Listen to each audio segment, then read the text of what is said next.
Can you turn that down, Freddy?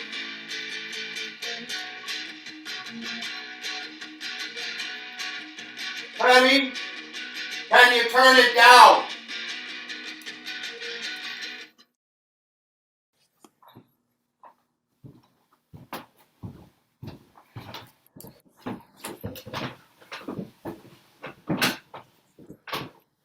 Can't hear myself think.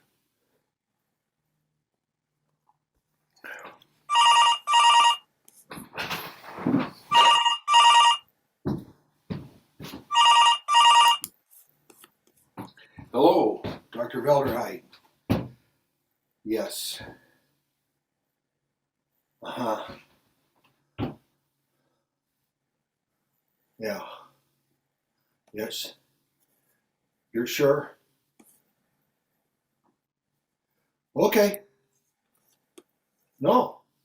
I won't. I'll follow up. Okay. Thank you. Yeah. Okay then. Yeah. Bye.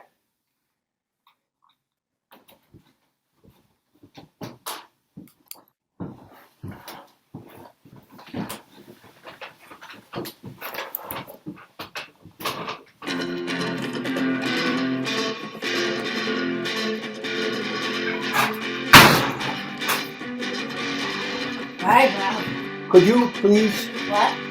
Pretty loud. Oh, did you ask him? I did. What did he say? Just, can you? Freddy! Turn your music down, honey, please. There. Did you have lunch? You weren't here when I came home, so... Today has been very unusual for me. I was out at the monument walking the trails, and I ran into Larry Crow. Huh. We graduated from high school in the same year. You did? Yeah. He punched me in the mouth. When? In the hall in high school. He thought I was better than him. Did he say that? Yes. He makes such beautiful peace pipes. His people owned the land that became the monument before it was taken away. They're Yankton Sioux. He came from a rough family, alcoholics. Nobody's had it worse with alcohol than the Indians. It's rough on everybody. Well, you know. Yes. He's such a wise man. He knows so much. I can't see him punching you. I saw it. Huh? Oh, yeah. Well, I left the therapist and went for a hike. She thinks exercise will help my anxiety. That's good. I stopped by the cemetery. Oh? It was so beautiful out there, quiet and warm and with a little breeze. And the lilacs are at their peak. It's a nice time of year. And I put some flowers on your mom and dad's grave. Did you? It was so beautiful. I was alone out there. And I was feeling, I don't know, it was so beautiful. Your mom and dad's grave side by side, right at the fence line with the wild roses, and looking down into that beautiful sloping green bean field, all green with the big old oak tree resting at the edge of it. Pretty decent location. And it came into my mind, something told me to ask for a sign. A sign? So I said out loud, "Can you please show me Are you here? Is anyone here?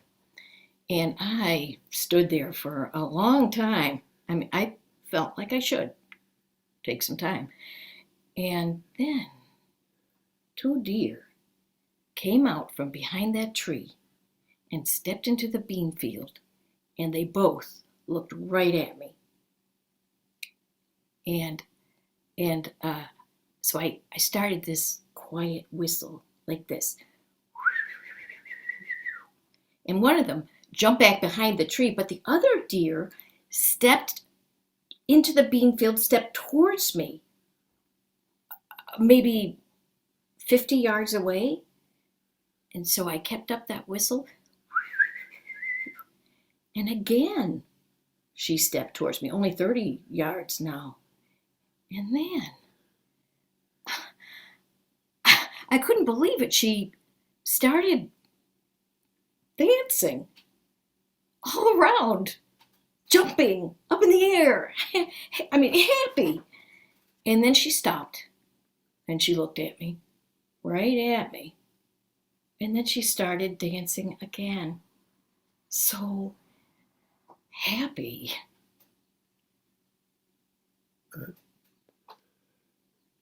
That's pretty different. I've never seen it before. It was like she knew I needed to see it. My dad used to whistle like that. Did he? Yes. I wish you'd have been there, Bob. I wish you'd have seen it. Yeah.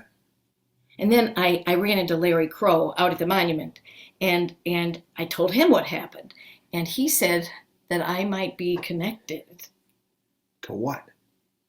Well, he said he's had that same experience, and that it could mean that the great mystery is showing you that we're all connected. Everything is. Huh. I'm surprised he didn't punch the deer. What? The deer that ran away. How do you explain that? What would Larry say to that, I wonder, did he? He did say, all creatures have personalities. They're part of the great consciousness. And that maybe that deer still carried a lot of fear. I see. I guess. Are you all right, Bob? I've got a lot on my mind. Me too. We got our 37-year-old son, or whoever he is, living in the basement, refusing to talk. He needs time. And I got you hanging out now with Larry Crow, figuring out the unfigurable. Oh, I think it's about evolving, Bob. Oh, is that what it is? Yes, that is what it is. Why do you have to be so... Alan Granite and his 10-year-old son Timmy were incinerated this morning. They were what? They were driving down County Road 5 in his pickup, and they hit a gas truck. Oh, no. I had to go out and claim the bodies. God, I heard that siren. There was no need for it. They were both burned up beyond recognition. Oh, God. I'm so sorry, Bob. I did not need to see that this morning. How did you... what did you... Two black melted lumps sitting there side by side. Oh. I'm sorry. I just had to... I had to tell somebody. I know. I just saw him last week, Alan Granite. He came into my office. What for, Bob?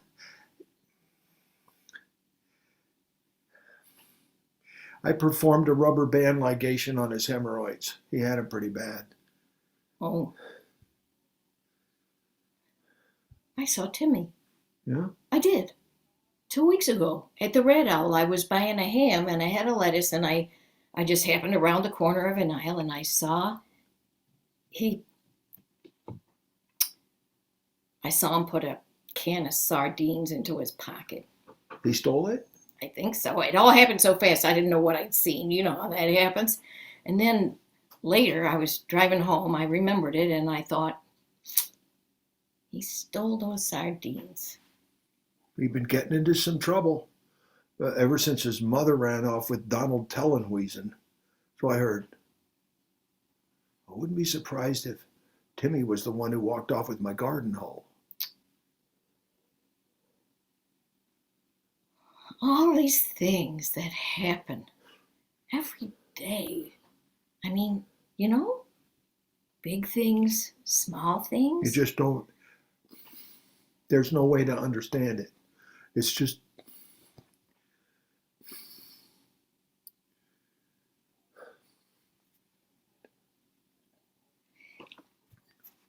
I've been seeing things differently. And Larry Crow, I'm sorry he punched you, Bob. I really am. But he seems to know things. What do you mean? He gave me this sage. It looks like you used it. I did. He showed me. It's medicine. Do you know there are hundreds of medicinal plants out at the monument? They're medicinal. That's what Larry said. Yes, he knows. I think the FDA would have a different opinion about some of those plants. Everybody has opinions, especially when it comes to money. Aspirin came from willow bark thousands of years ago. Yes, I know. But how does sage work? I mean, for you, how does it? After I left Larry, I went to the post office to pick up some books I'd ordered, and I was leaving, and I pushed open the door, and it bumped into Sheila Olson. Oh, boy. It knocked her back a little, and she said, "You're still kind of a big klutz, aren't you?" Oh, boy. And it went through my mind quickly to shove her down the stone steps really hard, really fast. I went from this peaceful mind that I had with Larry to this rage. I wanted to kill her. Rena, maybe I think you need to go back. No, I ran down the steps to the car. My heart was pounding. I hated her so Maybe. What? What if you just tried to... No, quiet. Then I drove back out to the country, past the cemetery, past a bean field, to the monument, and I ran onto those trails, and I stopped. I don't know why. Something stopped me. And I was at a place with the pink quartzite all around me, and pieces of beautiful red pipestone waiting to be carved, and trees growing out of cracks in those sacred rock walls. And I took the sage, I lit it, I purified myself like Larry told me. And this peace came back over me. And more than that, I saw Sheila Olson inside my mind, and she was sad and alone. Well, And I saw her pain, and I forgave her. well.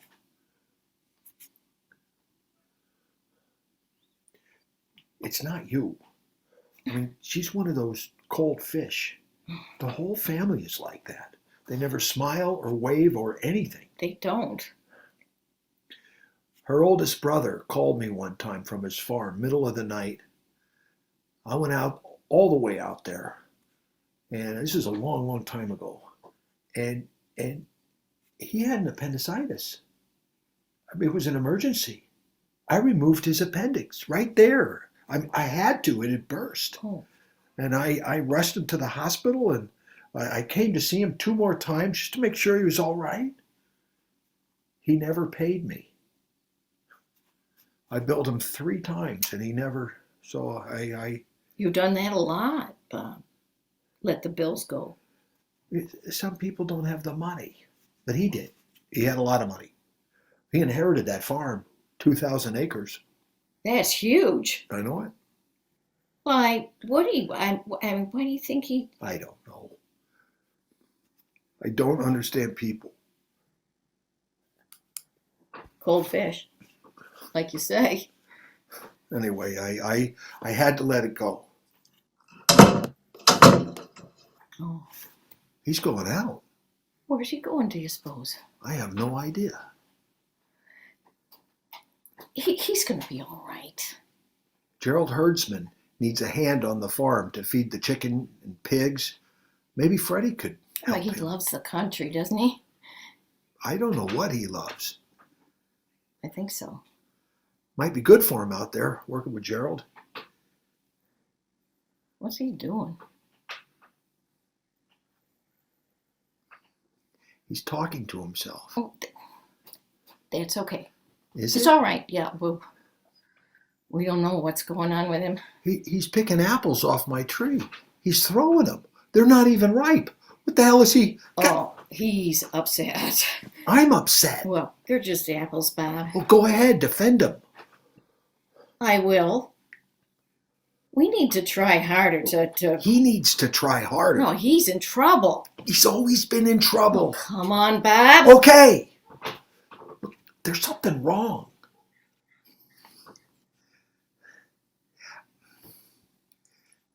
I've never been able to relate to him. Now's the time.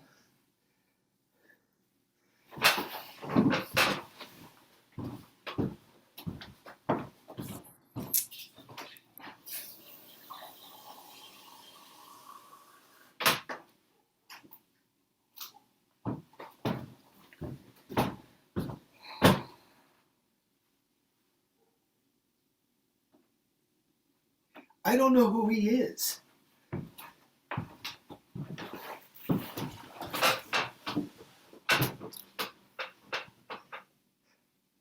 He doesn't like me.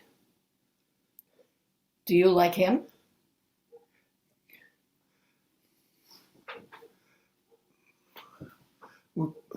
He's my son.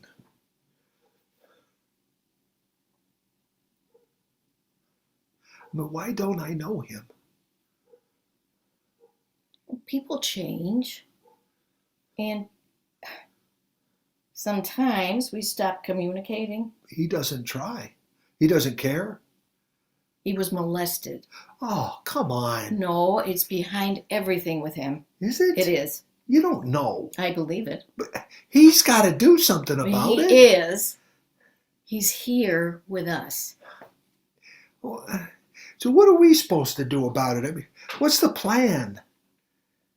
We need to show him that we're patient and supportive and that we love him. Can't you do that?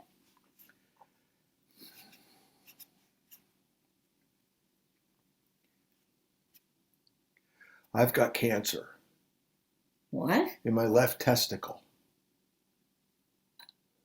How? I mean, is I it? found out this morning. Why did you wait to tell me? Guess we had a lot to talk about. Oh, oh, Bob. Bob.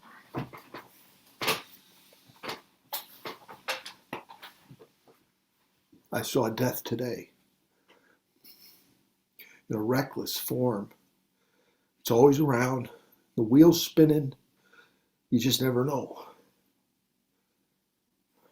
How bad is it? A pea-sized lump.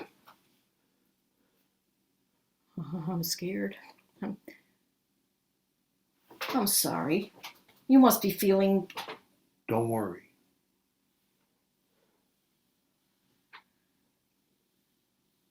It could mean that, it's possible that... Treatable.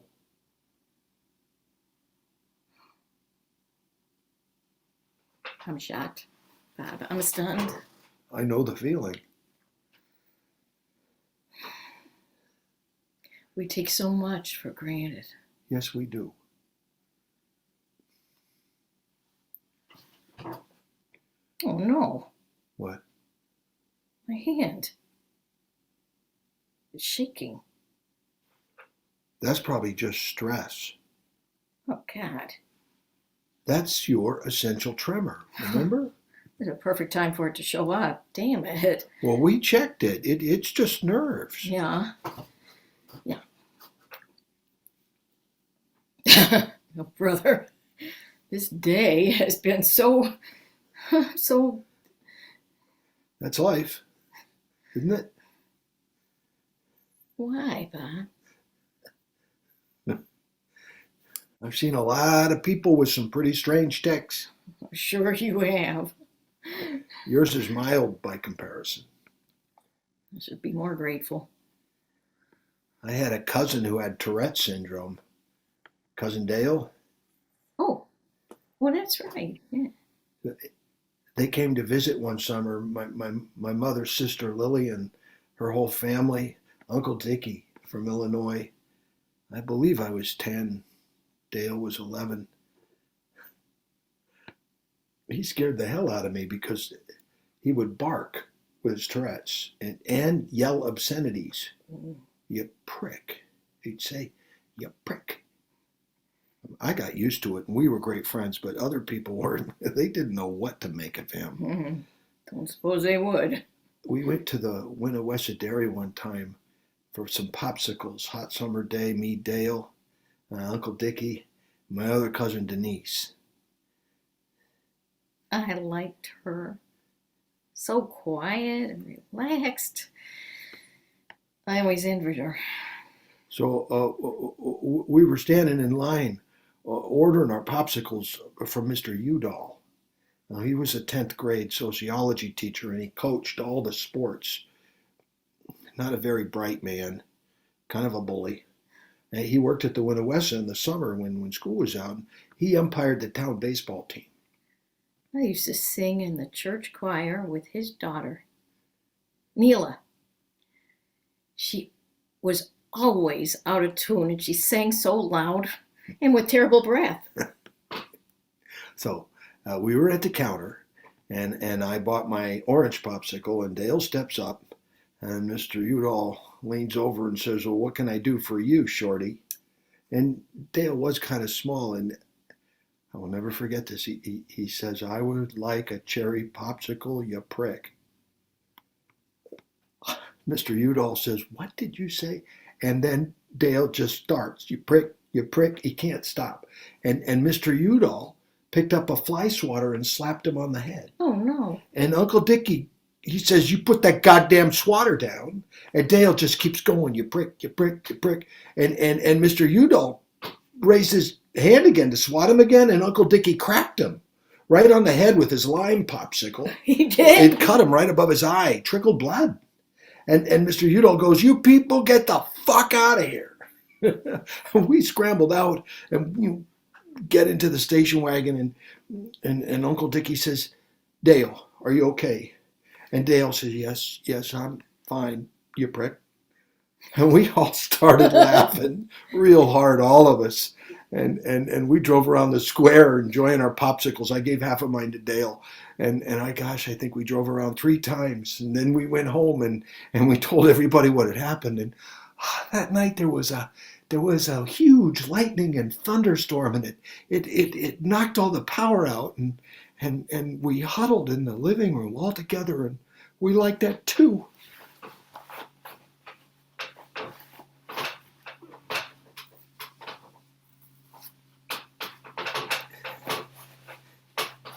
These things that happen. Tell me, I mean, tell me about it. I think that's when I decided I wanted to be a doctor. really? I saw that blood trickling down.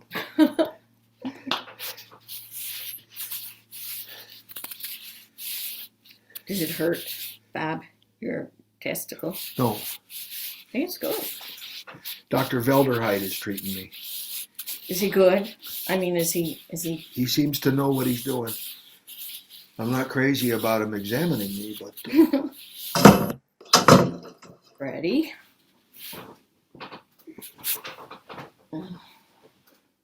I gotta tell him to lay off my trees.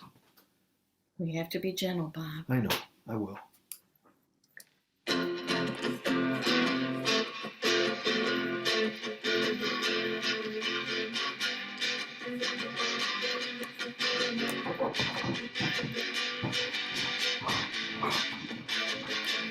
Turn that goddamn music off right now! Christ's sakes. Turn it down! Turn it down! Jeez.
I think I might go out for a little walk.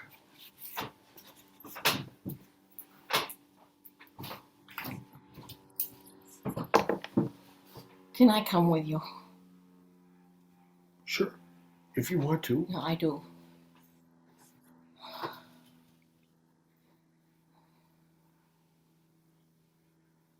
I can't believe it.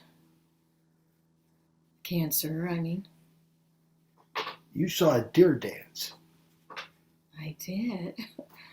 Oh, I wish you were with me, Bob. Yeah. Freddy is Troubled. I asked him to paint the house, and he told me he was afraid of heights he climbed a water tower. when he was 8. He was afraid to come down. Someone called the fire department, and the whole neighborhood was out there watching. Yep, it was in the paper, front page. And his picture with him smiling in the arms of Fire Chief Whipple, Calvin Whipple. He's not around anymore. Let's go for a walk, Bob. How about the Winnowessa for a popsicle? Yes. Should we, Let's go.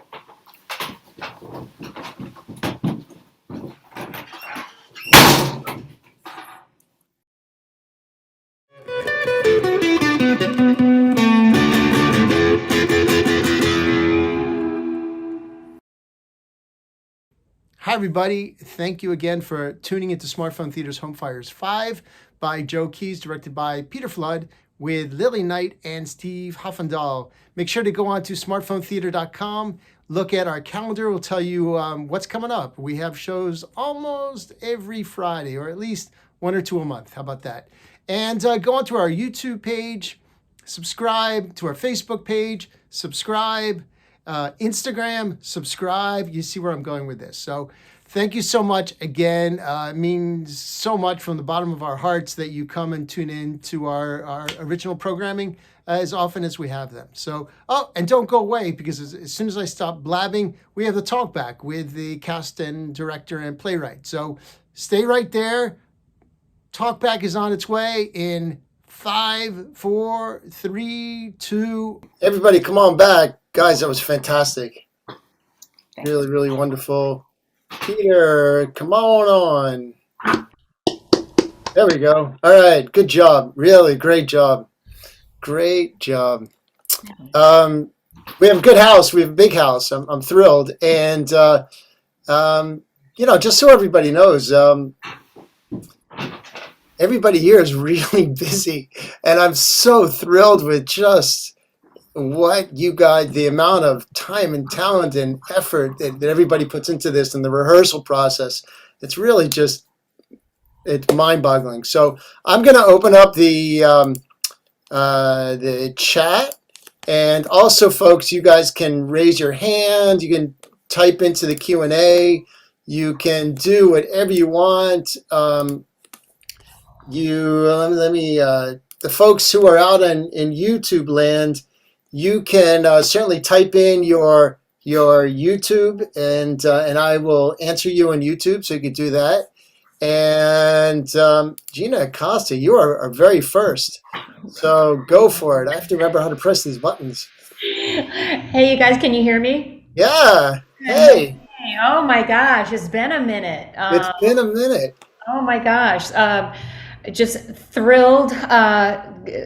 Man, I was going through emails today and just like how long we've been doing this, and then to have you guys, these, again, I call you the Fab Five. It's just so, it is true Homefires. To come back around a little campfire of you guys. So this was just so terrific, and Joe, a huge, just awesome nod out to you for once again, great stories, people going up in flames, and having to relate it in a wonderful sort of heartfelt, familiar way.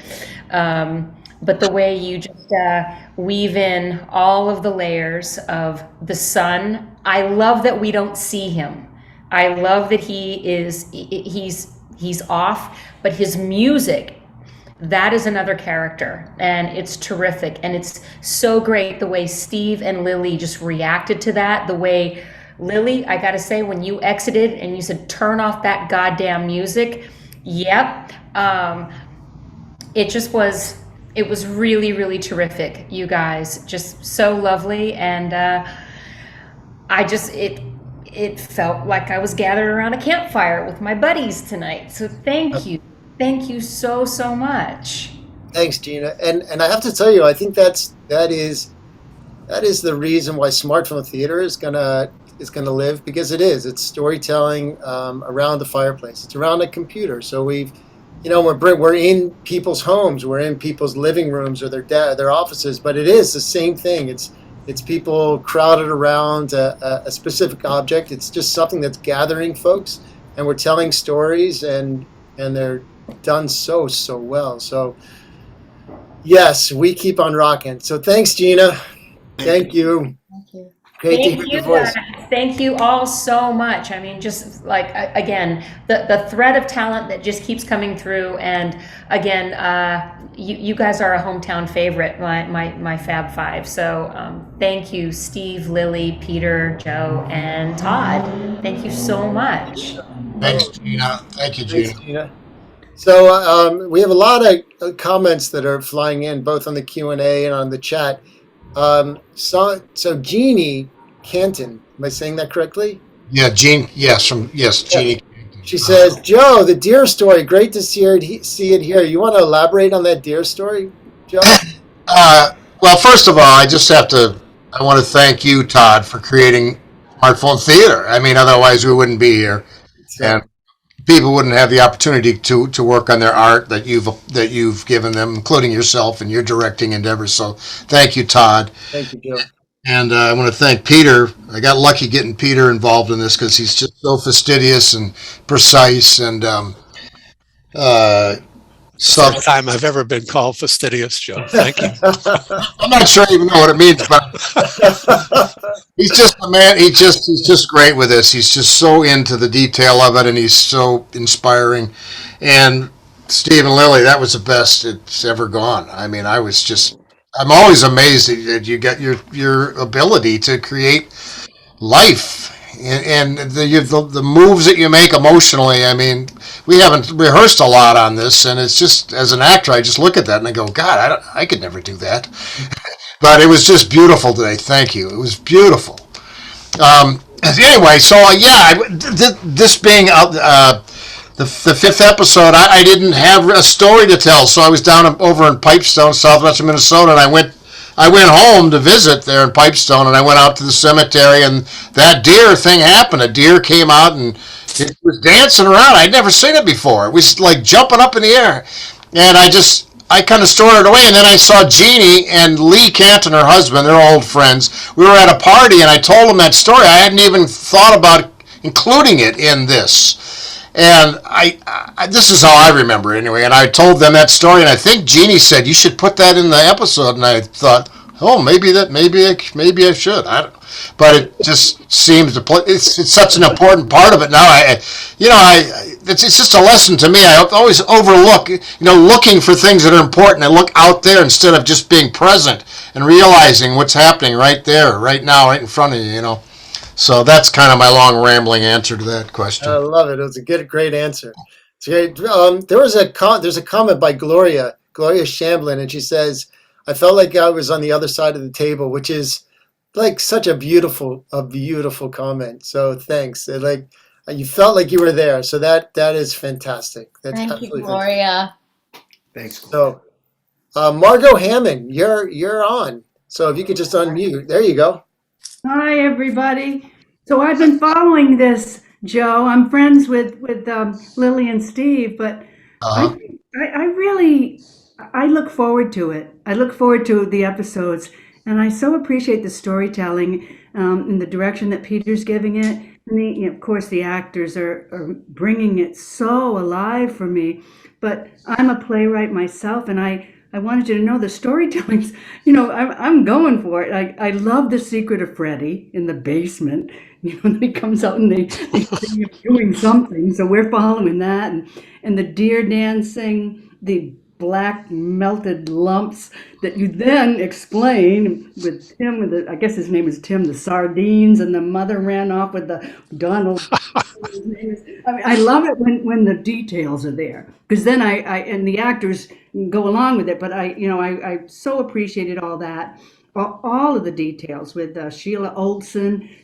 Okay, so Renee opens the door, and who's there? I never think of doing things like that. I love it that you gave it that detail. The pushing and hitting another character.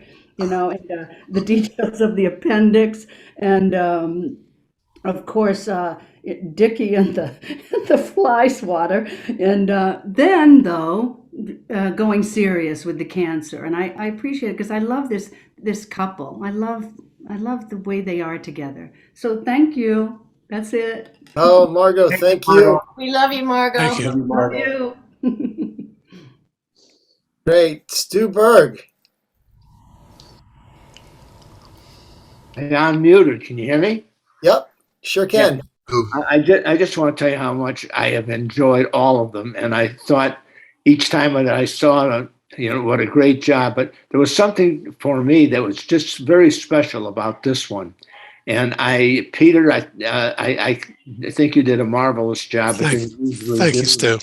And Thank Joe, the writing, but Lily and Steve, you guys are amazing, because the subtleness and the believability in which the things you're thinking about and the feelings that you're feeling come across, even though, because of as great as smartphone is, and I certainly enjoy it, the fact that you are locked together in the same frame. And I just want to tell you that this one, for some reason, just topped all of them, and all of them have been very, very enjoyable for me. So I don't know where you go with this. Maybe, the deer moves into the house and the sun goes. There you go. I like that.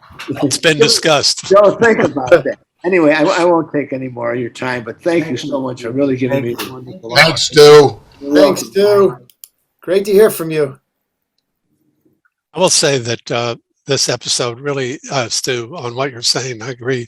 This episode sets this episode aside is that the kind of existential nature, the tenuousness of our own existence, like that, really, really comes to the surface in the piece, and the relationship between. We've talked about log lines on this piece and whatever, and reducing an understanding of what Homefires is. But for me, basically, it's whether Bob and Rena will survive Minnesota, and this piece really raises those issues in a reality, not simply through humor and interaction or argument and things like that. This is not a piece that is not about argument. This is really a piece about where you are in terms of being at any given moment, and what's the permanence of it, and what to do with the time you have. It's a uniquely beautiful piece of writing, Joe. Oh, thank you so much. Here. Yes. Lisa Richards, you're up. Okay, Hi, Lisa. I second that with my whole heart. This was my favorite episode of all the episodes. It was so beautifully written. It's so wonderfully expressed. Rena is coming to terms with something she found with the sage, and she was. You two are just. You've grown into your characters so beautifully that you could just go on with this forever. And I hope you will write more, Joe. I hope we'll see the next episode, because someone's in the cellar and we need to see that. But Peter, such a beautiful job. Thank you, Lisa. Thank you all. Thank you. Lisa. Thanks, Lisa. Yeah. Thank you so much.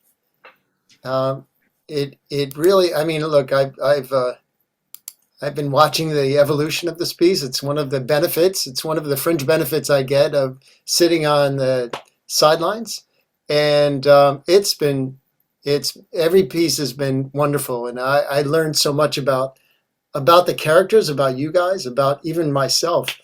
Today was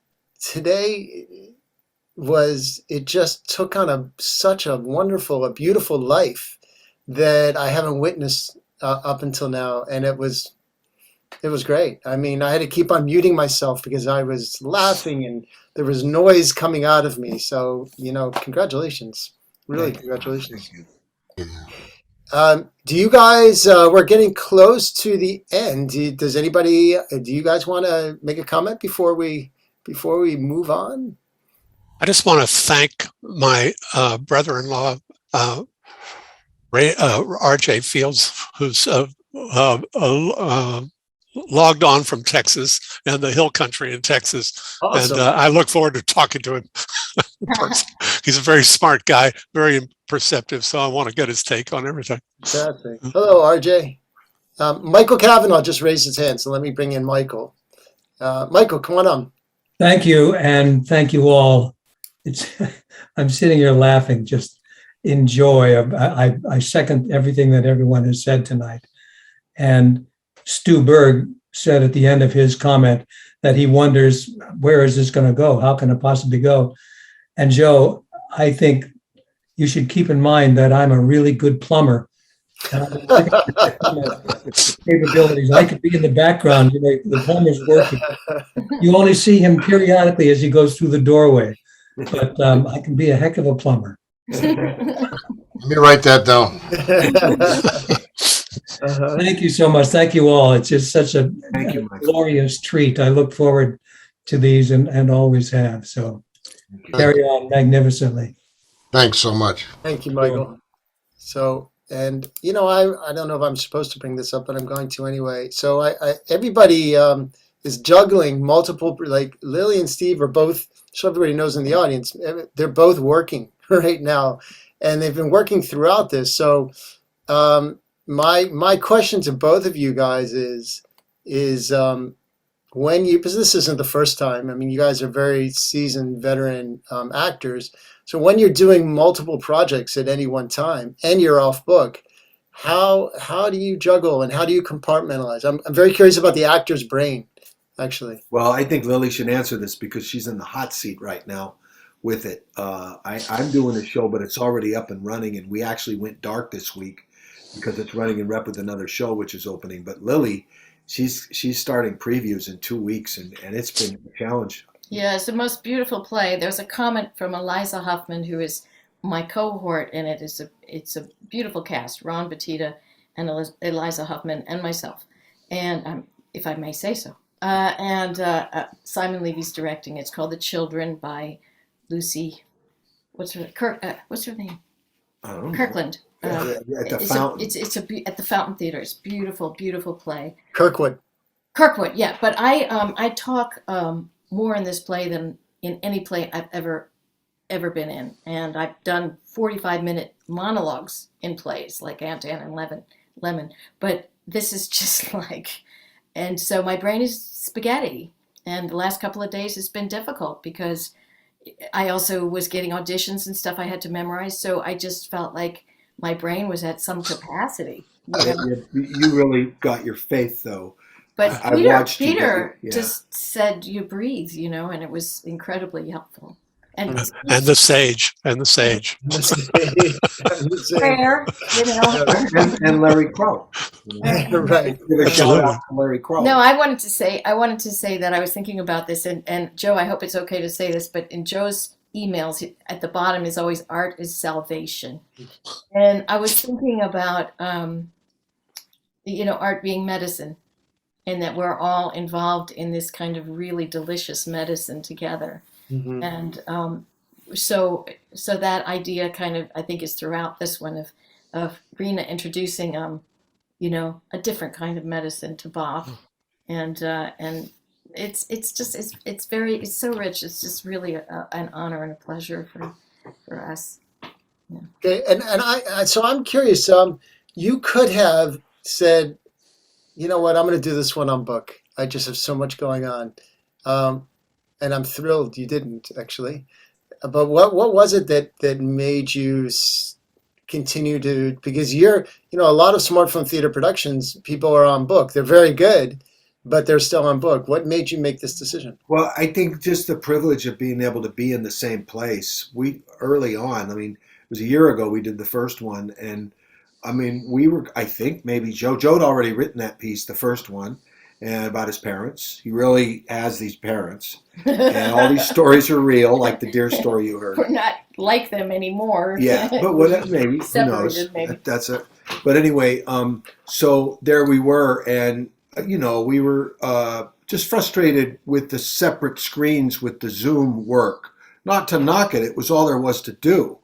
But we thought, geez, we can be in the same place, and so we didn't know what fun it was. It's kind of its own animal. Maybe right. It's like how early television was. Right. It's like one take, one camera.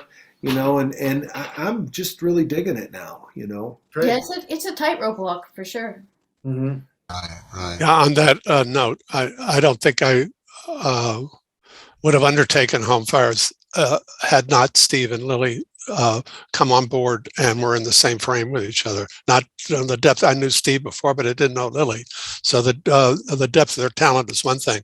It's also being able to actually relate to one another and to create relationships to the extent that Homefires needs that. Without that, I don't just think it'll take off. It just won't come off the table. Right. And Joe's really easy to memorize. You paraphrase if you're rushed, which is a problem, and Joe will let you know about that. But it's he's just on a roll here, I think. And I'm just digging it. So happy to memorize it and get it to whatever state we can get it at. Well, I agree with Peter. I don't think I would have wanted to do this if you guys weren't together, because talking heads, Zoom has its purpose, and you can certainly, explore things and do shows, but I don't think it would have worked. And the fact the two of you together with the obvious history that you have and your enormous talent made it just so easy to continue to try to write these episodes, Right. Well, you do it beautifully, so thank you. All right. With that, unless anybody has anything else that they want to share. All right. So with that, I want to remind everybody that we have a very busy November, so to keep on checking the website, smartphonetheater.com. I also want to bring up, I received, one of our actor playwrights that everybody also knows, as Susan Sullivan sent me an article today. She was just interviewed and mentioned Smartphone Theater quite a bit. Plus, it's a beautiful article. So I'm going to put it, the website, the Smartphone Theater website, has an area for press. So I'm going to post it up there in the press. So if anybody wants to read it, please read it. I'll also put it on the Smartphone Theater Facebook page. So check that out as well. It's really great. And I think that's it for today. So you guys, thank you, everybody. Remember, we're going to have a quick cast party afterwards, virtual cast party. Everybody else, thank you guys for tuning in. Thanks for watching. Thank you, Todd, and thanks for everybody. Thank you, everybody. Who did today. It's been wonderful. And as we say, keep it entertaining. All right. See you guys soon. Bye-bye. Bye-bye.